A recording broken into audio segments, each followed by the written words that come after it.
Hi friends, അപ്പോൾ എല്ലാവർക്കും എൻ്റെ പുതിയൊരു വീഡിയോയിലേക്ക് സ്വാഗതം. നമ്മൾ വീഡിയോ ഇട്ടിട്ട് കുറച്ച് ദിവസമായി, ഒരു 2 ആഴ്ചൻ്റെ അടുത്തായി നമ്മളിപ്പോൾ വീഡിയോ ഇട്ടിട്ട്. അപ്പോൾ ഇപ്പോഴാണ് ഒരു ചെറിയ കണ്ടൻറ്റ് കിട്ടിയത്. അത് നിങ്ങളായിട്ട് ഷെയർ ചെയ്യാൻ വിചാരിച്ചു. നമ്മൾ തംബ്നെയിൽ കണ്ട പോലെ തന്നെ നമ്മളെന്താ ചെയ്യാൻ പോകുന്നത് വെച്ചാൽ, നമ്മുടെ വണ്ടിക്ക് എങ്ങനെ ബെറ്റർ ആയിട്ടുള്ള ഒരു മൈലേജ് കിട്ടും നമ്മൾ ലോങ് ഒക്കെ പോകുന്ന ടൈമിൽ.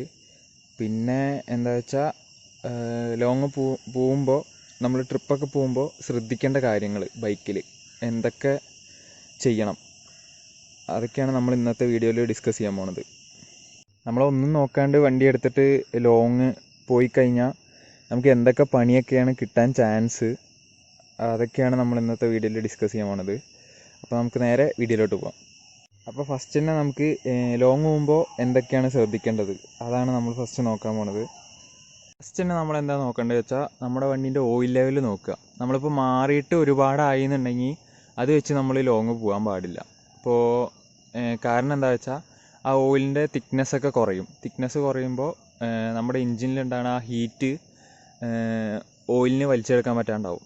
ആ ഒരു ലെവലിൽ നമ്മൾ ലോങ് പോയി കഴിഞ്ഞാൽ വണ്ടി ഒരുപാട് ഹീറ്റാവും. അപ്പോൾ അതിനുള്ള പണികളൊക്കെ കിട്ടാൻ ചാൻസ് ഉണ്ട്. അപ്പോൾ നമ്മൾ മാക്സിമം ഓയിൽ മാറിയിട്ട് പോവാണ് ഏറ്റവും ബെറ്റർ. മാറിയിട്ട് പോയി കഴിഞ്ഞാൽ നമ്മൾ പിന്നെ ഒന്നും നോക്കേണ്ട ആവശ്യമില്ല. പിന്നെ എൻജിൻ സൈഡ് വല്ല പണിയുണ്ടോയെന്ന് നിങ്ങൾ വർക്ക്ഷോപ്പിൽ കൊണ്ടുപോയിട്ട് വർക്ക്ഷോപ്പിലത്തെ ആ ഏട്ടനോട് ഓടിച്ച് നോക്കാൻ പറയുക. എന്നിട്ട് ആൾക്ക് തോന്നുന്നുണ്ടെങ്കിൽ പറയുമല്ലോ. അപ്പോൾ അങ്ങനെ എൻജിൻ സൈഡ് വല്ല പണിയുണ്ടോയെന്ന് നോക്കുക ഫസ്റ്റ്. പിന്നെ ചെയ്യേണ്ടത് എന്താ വെച്ചാൽ, കാർബറേറ്റർ എയർ ഫിൽറ്റർ ക്ലീൻ ചെയ്യുക പോണതിന് മുന്നേ. എയർ ഫിൽറ്റർ പറ്റുകയാണെങ്കിൽ മാറ്റിയിട്ട് തന്നെ പോവുക. അപ്പോൾ നമ്മളിപ്പോൾ ഒരു 400-500 കിലോമീറ്റർ ട്രിപ്പ് പോവുകയാണെന്ന് വെച്ചാൽ, കാർബറേറ്റർ എയർ ഫിൽറ്റർ എന്തായാലും ക്ലീൻ ചെയ്യണം. അതാണ് ഫസ്റ്റത്തെ കാര്യം. പിന്നെ നോക്കേണ്ടത് നമ്മുടെ സ്പാർക്ക് പ്ലഗിൻ്റെ കണ്ടീഷൻ. സ്പാർക്ക് പ്ലഗിൻ്റെ കണ്ടീഷൻ കുഴപ്പമില്ല എന്നുണ്ടെങ്കിൽ അത് ക്ലീൻ ചെയ്തിട്ട് കഴിഞ്ഞാൽ ഓക്കെയാണ്. പിന്നെ സ്പെയർ ഒരു സ്പാർക്ക് പ്ലഗ് വാങ്ങി വെക്കുക കയ്യിൽ, ഇല്ലെങ്കിൽ നമ്മൾ പുതിയ സ്പാർക്ക് പ്ലഗ് ഇട്ടിട്ട് പോവുക. അതാണ് ബെറ്റർ. പിന്നെ ചെയ്യേണ്ടത് എന്താ വെച്ചാൽ, നമ്മുടെ ബാറ്ററീൻ്റെ അവിടെ ഒരു ഫ്യൂസ് വരും. ആ ഫ്യൂസ് നമുക്ക് റണ്ണിങ്ങിലൊക്കെ അടിച്ചു പോകാൻ ചാൻസ് ഉണ്ട്. റണ്ണിങ്ങിൽ ഒരുപാട് ഓടുമ്പോൾ റണ്ണിങ്ങിൽ അടിച്ചു പോകാൻ ചാൻസ് ഉണ്ട്. അത് അടിച്ചു പോയി കഴിഞ്ഞാൽ എന്താ പ്രശ്നം വെച്ചാൽ, സെൽഫ് എടുക്കില്ല, ബാറ്ററിയിൽ നിന്നുള്ള ഒരു കണക്ഷൻ ഉണ്ടാവില്ല.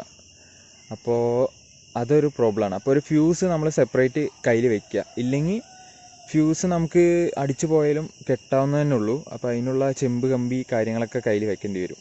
അപ്പോൾ ഫ്യൂസ് വേറെ ഒരെണ്ണം വാങ്ങി വെക്കുകയാണ് ബെറ്റർ. അപ്പോൾ അത് അടുത്തൊരു കാര്യം. പിന്നെ നമ്മൾ നോക്കേണ്ട കാര്യം എന്താ വെച്ചാൽ, നമ്മുടെ ആക്സിലേറ്റർ കേബിള്, പിന്നെ ബ്രേക്ക് കേബിള്, ക്ലച്ച് കേബിള്, ഈ 3 കേബിളുകൾ നമ്മൾ കണ്ടീഷൻ എങ്ങനെ നോക്കണം. മാറ്റാനായിട്ടുണ്ടെങ്കിൽ ഉറപ്പായിട്ട് മാറ്റാൻ തന്നെ വേണം. കാരണം എന്താ വെച്ചാൽ, അത് പൊട്ടിക്കഴിഞ്ഞാൽ നമുക്ക് വേറെ നിവർത്തിയൊന്നുമില്ല, ഒന്നും ചെയ്യാൻ പറ്റില്ല, പെട്ട അവസ്ഥയാവും. പിന്നെ നമ്മുടെ വണ്ടീൻ്റെ കേബിൾസ് എല്ലാം അവിടെ കിട്ടണമെന്നുമില്ല. അപ്പോൾ മാറ്റിയിട്ട് തന്നെ പോവുക. ഇല്ലെങ്കിൽ പിന്നെ സ്പെയർ കയ്യിൽ വെക്കണം. അതാണ് അടുത്തൊരു ഓപ്ഷൻ.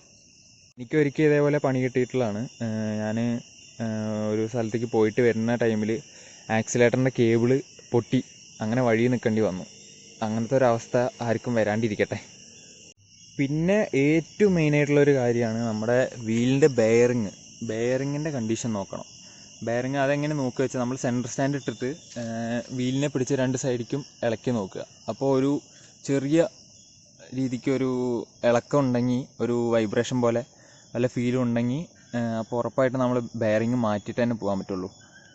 ഇത് ഇങ്ങനെ പറയാൻ കാരണം എന്താ വെച്ചാൽ, എനിക്ക് നല്ല 8ൻ്റെ പണി കിട്ടിയിട്ടുണ്ട്. ഞാൻ എറണാകുളം പോയ ടൈമിൽ എൻ്റെ ബാക്ക് വീലിൻ്റെ ബെയറിങ് പൊട്ടിയിട്ട് മറ്റേ ഡാമ്പർ ബുഷൊക്കെ പുറത്തേക്ക് വന്നു.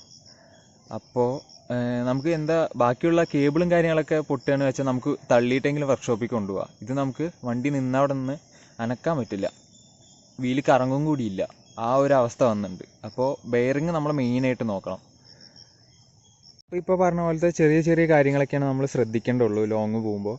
പിന്നുള്ള കാര്യങ്ങൾ പറഞ്ഞാൽ, നമുക്ക് ടയറിൻ്റെ കണ്ടീഷൻ നോക്കണം. അത്രയൊക്കെ തന്നെ പിന്നെ നോക്കണ്ടുള്ളൂ. പിന്നെ പറയാൻ വിട്ടുപോയ ഒരു കാര്യമാണ് നമ്മുടെ സ്പ്രോക്കറ്റിൻ്റെ ലൈഫ് നോക്കണം. സ്പ്രോക്കറ്റിൻ്റെ ഇത് തീർന്നു, എൻഡിലാണ് കിടക്കണമെന്നുണ്ടെങ്കിൽ നമ്മളെന്തായാലും സ്പ്രോക്കറ്റ് മാറ്റണം എന്ന് ഞാൻ പറയില്ല. ജസ്റ്റ് നമ്മുടെ ചെയിനിൻ്റെ ഒരു 1-2 കണ്ണി എടുത്ത് കളഞ്ഞാൽ മതി. എൻ്റെ ഇപ്പോൾ സ്പ്രോക്കറ്റ് മാറ്റാനായിട്ടുണ്ട്. അപ്പോൾ ഞാൻ ചെയിനിൻ്റെ 2 ഇത് എടുത്ത് കളഞ്ഞപ്പോൾ ഈ ഒരു ലെവലിലേക്ക് എത്തിയിട്ടുണ്ട് നമ്മുടെ വീല്. അപ്പോൾ അങ്ങനെ ചെയ്യുക. ഇല്ലെങ്കിൽ പിന്നെ എന്താ സീന് വെച്ചാൽ ചെയിൻ എപ്പോഴും ലൂസായിട്ട് തന്നെ കിടക്കും, നമുക്ക് ടൈറ്റ് ചെയ്യാൻ പറ്റില്ല. അപ്പോൾ ചെയിന് പൊട്ടാനും എല്ലാത്തിനും ചാൻസ് ഉണ്ട്. അപ്പോൾ ഇത്രയേ ഉള്ളൂ നമ്മൾ ലോങ് ഒക്കെ പോകുമ്പോൾ ശ്രദ്ധിക്കേണ്ട കാര്യങ്ങൾ. നെക്സ്റ്റ് നമുക്ക് മൈലേജിൻ്റെ ടിപ്സ് പറയാം. മൈലേജ് കിട്ടാൻ വേണ്ടിയിട്ട് നമ്മൾ ചെയ്യേണ്ട കാര്യം എന്താ വെച്ചാൽ നമ്മളെ ടയറിൻ്റെ രണ്ടിൻ്റെയും പ്രഷർ കറക്റ്റ് മെയിൻറ്റെയിൻ ചെയ്യണം. നമ്മളിപ്പോൾ അത് നോക്കണത് ഒന്നില്ലെങ്കിൽ നെറ്റിൽ അടിച്ചു കൊടുത്താൽ കിട്ടും, ഇല്ലെങ്കിൽ ഈ സ്വിങ് ആമിൻ്റെ സൈഡിലായിട്ടുണ്ട്. ഇതിപ്പോൾ ഫ്രണ്ട് ടയറിൻ്റെ ഇതിൽ പറയണത് 28ഉം ബാക്ക് ടയറിൻ്റെ 33ഉം ആണ്. അപ്പോൾ നമ്മൾ കറക്റ്റ് 28 തന്നെ അടിക്കണമെന്നില്ല, 29 അടിച്ചാലും കുഴപ്പമില്ല. കാരണം എന്താ വെച്ചാൽ നമ്മൾ കുറേ ഓടുന്തോറും അതിൻ്റെ ടയറിൻ്റെ പ്രഷർ കുറഞ്ഞ് വരും. അപ്പോൾ 29 അടിക്കുക ഫ്രണ്ടിൽ. ബാക്കിൽ 33 ആണ് കൊടുത്തിരിക്കുന്നത്, അപ്പോൾ 34ഓ 35ഓ മറ്റോ അടിക്കുക. അതുകൊണ്ട് പ്രോബ്ലംസ് ഒന്നും വരില്ല. അപ്പോൾ ടയർ പ്രഷർ കറക്റ്റായിട്ട് മെയിൻറ്റെയിൻ ചെയ്യാൻ പറയാനുള്ള കാര്യം എന്താ വെച്ചാൽ നമ്മളിപ്പോൾ ടയർ പ്രഷർ കുറഞ്ഞു കഴിഞ്ഞാൽ ടയർ കുറച്ച് അമുങ്ങിയിട്ടാണ് ഇരിക്കുക. അപ്പോൾ അതിനെ റൊട്ടേഷനിലേക്ക് കൊണ്ടുവരണമെങ്കിൽ നമ്മുടെ എൻജിന് കുറച്ചും കൂടി എഫേർട്ട് എടുക്കേണ്ടി വരും. അപ്പോൾ എഫേർട്ട് എടുക്കുമ്പോൾ നമ്മുടെ ഫ്യൂവൽ കൂടുതൽ കത്തുകയാണ്. അപ്പോൾ നമ്മൾ ടയറിൽ പ്രഷർ കറക്റ്റായിട്ട് മെയിൻറ്റെയിൻ ചെയ്ത് കഴിഞ്ഞാൽ നമ്മൾ ഈ പ്രഷറൊന്നും വേണ്ടി വരില്ല, എൻജിന് സ്ട്രെസ് ഇല്ലാണ്ട് നമുക്ക് മൂവ്മെൻറ്റ് കിട്ടും. അതാണ് മെയിൻ റീസൺ. പിന്നെ നമ്മൾ ചെയ്യേണ്ടത് എന്താ വെച്ചാൽ നമ്മുടെ ത്രോട്ടിലാണ് പിന്നെയുള്ള കാര്യങ്ങൾ. നമ്മൾ എങ്ങനെ ആക്സലറേറ്റ് ചെയ്യണു അതിനെ ഡിപ്പെൻഡ് ചെയ്തിരിക്കും പിന്നെ നമ്മുടെ മൈലേജ്. നമ്മൾ ഒരുപാട് എല്ലാ ഗിയറും വലിപ്പിച്ച് ഗിയർ മാറ്റുകയാണെങ്കിൽ നമുക്ക് ആ മൈലേജ് കിട്ടില്ല.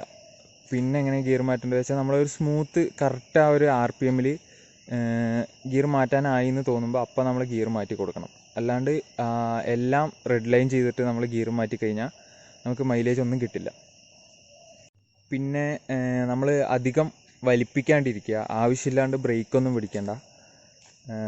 പിന്നെ എന്താണ്, നമ്മൾ മെയിൻറ്റെയിൻ ചെയ്യുക ഒരു സ്പീഡ്, നമ്മൾ കറക്റ്റായിട്ട് ഒരു എക്കണോമി സ്പീഡ് മെയിൻറ്റെയിൻ ചെയ്യുക. ഒരു 60, 70, 80ൻ്റെ താഴെ ഒരു സ്പീഡ് മെയിൻറ്റെയിൻ ചെയ്താലാണ് നമുക്ക് ആ ഒരു മൈലേജ് കിട്ടുകയുള്ളൂ. അതിന് മേലെ പോയി കഴിഞ്ഞാൽ നമുക്ക് മൈലേജ് പ്രതീക്ഷിക്കേണ്ട. അപ്പോൾ ആ ഒരു എക്കണോമി സ്പീഡിലും പിന്നെ ടയർ പ്രഷറും കാര്യങ്ങളൊക്കെ എല്ലാം നോക്കിക്കഴിഞ്ഞാൽ നമുക്ക് കമ്പനി ക്ലെയിം ചെയ്യണ അതേ മൈലേജ് കിട്ടും. ചിലപ്പോൾ അതിൽ കൂടുതൽ കിട്ടാനും ചാൻസ് ഉണ്ട്. പിന്നെ മൈലേജ് ഷോട്ട് വരാനുള്ള കാരണം എന്താ വെച്ചാൽ നമ്മുടെ സ്പാർക്ക് പ്ലഗിൻ്റെ കണ്ടീഷൻ, പിന്നെ കാർബറേറ്റർ ട്യൂണിങ്, അങ്ങനെ കുറച്ച് കാര്യങ്ങൾ ഡിപ്പെൻഡ് ചെയ്തിരിക്കും പിന്നെ മൈലേജ്. അപ്പോൾ അത് നമുക്ക് വർക്ക്ഷോപ്പിൽ പോയിട്ട് അവർ ചെയ്തു തരും, ട്യൂണിങ്ങും കാര്യങ്ങളൊക്കെ ചെയ്തു തരും. പിന്നെ സ്പാർക്ക് പ്ലഗ് ഒന്ന് മാറ്റി വിടുക, അപ്പോൾ നമുക്ക് മൈലേജ് അത്യാവശ്യം നല്ല രീതിക്ക് കിട്ടും. പിന്നെ നമ്മൾ ടോപ്പ് ഗിയറിൽ വണ്ടീനെ അധികം വലിപ്പിക്കരുത്. കുന്നൊന്നും കയറുമ്പോൾ അധികം നമ്മൾ സ്ട്രെസ് ചെയ്യിപ്പിച്ച് എടുക്കരുത്, അപ്പോഴും മൈലേജ് ഷോർട്ടേജ് വരും. അപ്പോൾ ഗിയർ മാറ്റി കൊടുക്കേണ്ട അവിടെ മാറ്റി കൊടുക്കുക തന്നെ ചെയ്യുക. അപ്പോൾ നമുക്ക് വണ്ടിക്ക് അധികം സ്ട്രെസ്സും ഉണ്ടാവില്ല, അപ്പോൾ നമുക്ക് ബെറ്ററായിട്ട് മൈലേജ് കിട്ടുകയും ചെയ്യും. ഗൈസ്, അപ്പോൾ ഇതൊക്കെ തന്നെയാണ് ഇന്നത്തെ വീഡിയോ. ഈ ഒരു ചെറിയ വീഡിയോ നിങ്ങൾക്ക് യൂസ്ഫുൾ ആയി എന്ന് വിചാരിക്കുന്നു. അപ്പോൾ എൻ്റെ ചാനൽ സബ്സ്ക്രൈബ് ചെയ്യാത്ത ആരെങ്കിലും ഉണ്ടെങ്കിൽ ജസ്റ്റ് ഒന്ന് സബ്സ്ക്രൈബ് ചെയ്യുക, ബെൽ ബട്ടണും കൂടി ഒന്ന് ഞെക്കി വിടുക. അപ്പോൾ അടുത്തൊരു വീഡിയോയിൽ വീണ്ടും കാണുന്നവരെ ഗുഡ് ബൈ ഗൈസ്.